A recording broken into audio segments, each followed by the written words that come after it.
Мемлекет басшысы Қасым-Жомарт Тоқаев Ұлттық сенім кеңесінің 2020 жылдың қазанында өткен 4-ші отырысында 2021 жылы тәуелсіздіктің 30 жылдығы деп жариялау туралы шешім қабылдады. 2021 жылы тәуелсіз Қазақстан Республикасының әлем картасында пайда болғанына тура 30 жыл болады.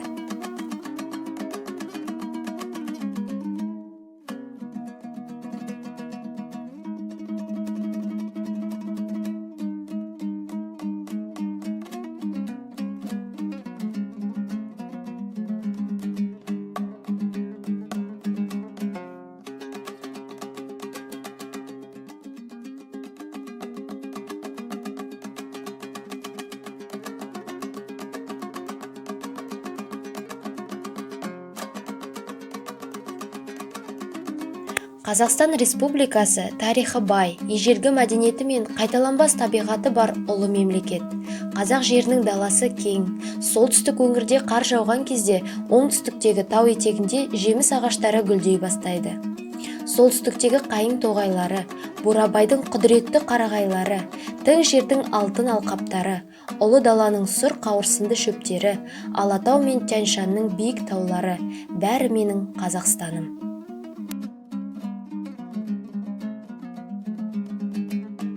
Қазақстан табиғи ресурстарға бай ел. Газ, мұнай, көмір, қара және түсті металдар. Қазақ батырлары Бөгенбай, Қабанбай, Батыр Баян және де басқа да көптеген атақты батырларымыздың ерліктері өскелең ұрпаққа үлгі болды. Яғни Қазақстан тәуелсіздікке қол жеткізу үшін 200 жылдан астам уақыт қажет болды. Еліміздің бостандығы үшін күресті, көпшілігі туған жерінің болашағы үшін жанын аямады. 19 ғасырдың аяғы мен 20 ғасырдың басында тәуелсіздікке қол жеткізуде Қазақстанның шығармашылық және де ғылыми интеллигенциясы үлкен рөл атқарды. Әлихан Бөкейханов, Ахмет Байтұрсынов, Міржақып Дулатов және тағы да басқалары. Сондай-ақ қазақ халқы біртұтас елдің құрамында бола отырып, Ұлы Отан соғысы жылдарына белсене қатысты. Қазақстан жерінен 10 мыңдаған батырлар ортақ жеңіс үшін батылдық пен ерлік көрсетті. 1986 жылғы Алматыдағы және Қазақстанның бірқатар аймақтарындағы желтоқсан оқиғасы қайта құру жылдарындағы Кеңес одағындағы алғашқы демократиялық және екі күштің ашық қақтығысы. Дәл осы адамдардың арқасында біз еркін және тәуелсіз мемлекетте өмір сүріп жатырмыз.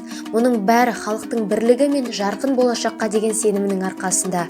Біз бұл адамдардың ерлігін есте ұстауға және еліміздің нағыз патриоттарымен мақтануға тиіспіз. 1991 жылы 16 желтоқсанда Қазақстан Республикасының мемлекеттік тәуелсіздігі туралы конституциялық заң қабылданып, сол күні күшіне енді. Тұңғыш президенттің рөлін атап өтпеу мүмкін емес. Оның арқасында елімізде көптеген жетістіктерге қол жеткізді.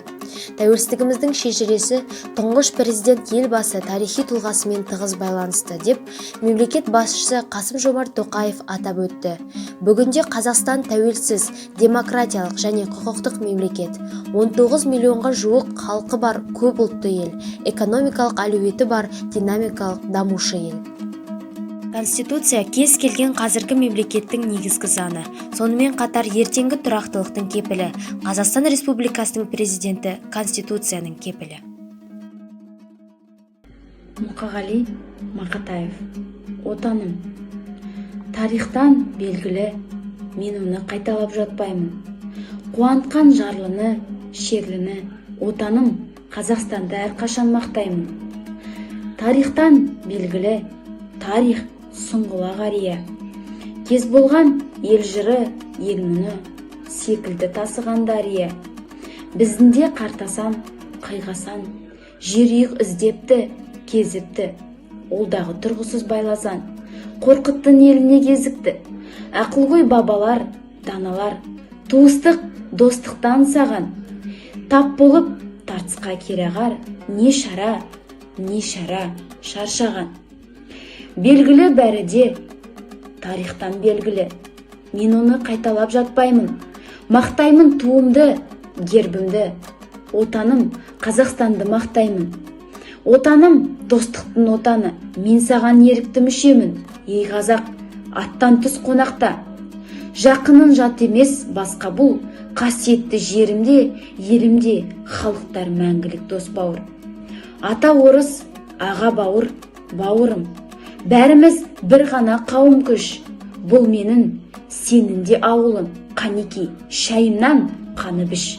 Қаны біш, қаласам бас тартам. Мендегі кеңпейіл, шат көңіл. Достық, ортақ бір дастархан. Мұқағали Мақатаев туған жерге. Таныс өлке, таныс аймақ, танысман, анау жерде құрбылармен алысқам, анау жерде құрбыжанмен табысқам. Алба жылба ақша бұлттар жарысқан, таулар әне ұйықтап кеткен данышпан. Жолдар анау шұбатылып шанышқан, таныс өлке, таныс аймақ, танысман. Шабындықтар, егістіксер тоғайлар, төбелердің төбесінде көк айдар, ақсағыммен араласып ауылдыққа сағым болып бара жатыр көп ойлар. Бір тынбайды шегірткенің шырылы, жел қозғаған ақшелердің сыбыры, бәрі таныс кісінеген құлыны, ін аузында шаңқылдаған суыры. Айналайын атамекен, ақмекен, қандай қазақ сені іздеп тапты кен, туған өлке тәттікен ғой, тәтті.